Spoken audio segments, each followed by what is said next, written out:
একটা প্রশ্ন হলো, অজু ছাড়া মোবাইল স্ক্রিনে স্পর্শ করে কোরআনে কারীম পড়া জায়েজ আছে কি না? এটা আমরা অনেকে জানি না।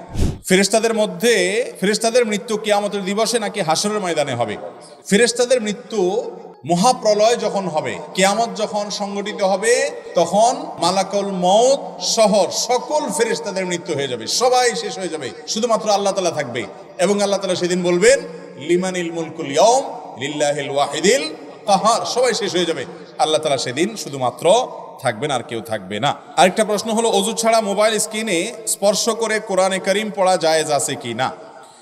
অজু ছাড়া মোবাইল স্ক্রিনে স্পর্শ করে যদি কেউ কোরআন তেলাওয়াত করতে চায়, সেটা জায়েজ আছে। এটা আমরা অনেকে জানি না। আপনার অ্যান্ড্রয়েড ফোন বা স্মার্টফোন, আইফোন, এই জাতীয় আইপ্যাড টাইপের যাই আছে, এগুলোতে যদি কোরআনে কারীমের অ্যাপ থাকে, আপনি সেটা খুলছেন, ভার্চুয়াল কোরআন সফট কপি আছে কোরআনের, ওই অ্যাপটা খুলে আপনি তেলাওয়াত করছেন এবং পৃষ্ঠা নাড়াচাড়া করছেন, অজু না থাকলেও অসুবিধা নাই। কারণ কোরআনে কারীম অজু ছাড়া স্পর্শ করা জায়েজ নাই। এর মানে হলো কোরআনে কারীমকে সরাসরি অজু ছাড়া ধরা জায়েজ নাই, কিন্তু কোনো কিছুর আড়াল থেকে ধরা কি আছে? জায়েজ আছে। কোরআনে কারীম যেটা সফট কপি আছে স্মার্টফোনের মধ্যে, এই সফট কপিটা এটা ধরা যায় না, এটা ধরার জিনিসই না। দ্বিতীয়ত কথা হলো, এটা যে দেখা যাচ্ছে, এর উপরে আপনার সেন্সর আছে, এর উপরে ডিসপ্লে আছে, তার উপরে গ্লাস আছে, তার উপরে প্রোটেকশন গ্লাস আছে। অতএব এত আড়াল থাকলে তার উপর দিয়ে কোরআন ধরলে সেটা অজু না থাকলেও অসুবিধা নাই। যদিও অজু অবস্থায় তেলাওয়াত করা অবশ্যই ভালো, কিন্তু স্মার্টফোনে কোরআন তেলাওয়াত করতে অজু থাকা আবশ্যক নয়। অনেকে এটা জানেন না। সরাসরি কোরআন ধরা অজু ছাড়া এটা গুনাহের কথা, এটা জায়েজ নাই। এবং এ বিষয়ে সালাফ থেকে অসংখ্য বর্ণনা আছে। এটা নিয়ে অনেকে দ্বিমত করে, এটা সঠিক না। কোরআনকে সরাসরি ধরতে পারবেন না, কিন্তু কথার কথা আপনি একটা কাপড় দিয়ে ধরলেন, অথবা শোকেসের ভিতরে কোরআন আছে, শোকেসের উপরে আপনি হাত রাখলেন, গ্লাসের উপরে, কোনো অসুবিধা নেই, জায়েজ আছে। ঠিক একইভাবে স্মার্টফোনের ভেতরে কোরআন আছে, আপনি উপরে হাত দিলেন, তাতেও কোনো অসুবিধা নাই। খোলা মাঠে কিংবা বাসাবাড়ির ছাদে জুমার নামাজ পড়া জায়েজ আছে কিনা? খোলা মাঠে কিংবা বাসাবাড়ির ছাদে জুমার নামাজ আয়োজন করলে সেটা জায়েজ হবে, কোনো অসুবিধা নাই। বিশেষ করে খোলা মাঠে বা বাসাবাড়িতে যেখানে নামাজ পড়ছেন, ওই জায়গায় সাময়িকভাবে আপনি নামাজ পড়লেন, মসজিদটা ভেঙে গেছে বা আশপাশে মসজিদ নাই, প্রবাসী অনেক ভাইরা থাকেন, তারা সেখানে কয়েকদিন মিলে জামাত করছেন, অসুবিধা নেই, জামাত হয়ে যাবে।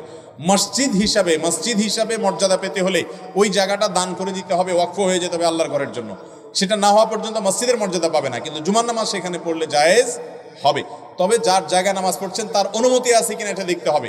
আজকাল দেখা যায় অনেকে অনুমতি ছাড়াই নামাজ শুরু করে। বিশেষ করে অনেক মসজিদ আছে, এই মসজিদের কমিটির লোকেরা মনে করে মসজিদের জন্য জায়গা চুরি করা জায়েজ আছে, জন্য সরকারি জায়গা, খাস জায়গা, আরেকজনের জায়গা দখল করেও মসজিদ করে, আছে না নাই? নিজের জন্য চুরি করলে যদি গুনাহ হয়, আল্লাহর ঘরের জন্য চুরি করলে বরং শাস্তি আরো বেশি হতে পারে, কারণ আল্লাহর ঘরকে আপনি আসামির কাঠগড়ায় দাঁড় করিয়েছেন। এরপরে প্রশ্ন হলো, এতিমকে দান করা সদকা গায়রে এতিমরা টাকা দিয়ে কিনে খেতে পারবে কিনা? এতিমকে কেউ দান করছে, সেই টাকাটা এতিম নিজে যদি বিক্রি করতে পারে। অতএব এতিমের খাবারটা যদি অন্য কেউ টাকা দিয়ে কিনে নেয়, তাহলে এতিম টাকাটা পাইলো, এটা তার জন্য জায়েজ আছে। তাকে যা দান করলো এটা মালিক সে যদি বিক্রি করে দেয়, অথবা তার দরকার নেই, অতিরিক্ত আছে, তো তার অভিভাবক যিনি আছেন তিনি বিক্রি করে টাকাটা তার জন্য রাখলেন, এটা জায়েজ আছে। কিন্তু যদি আত্মসাৎ করে খায় এবং 10 টাকাটা 5 টাকা দিয়ে কিনে নেয় চান্সে, তাহলে সেটা তো আগুন খাওয়ার মতো হলো, যেমনটি কোরআনে কারীমে আল্লাহ তাআলা উল্লেখ করেছেন। আল্লাহ তাআলা আমাদের সকলকে কোরআন এবং হাদিসে যে সমস্ত কথা শুনলাম, জানলাম, বুঝলাম, সেগুলো অনুযায়ী আমল করার তৌফিক দান করুন।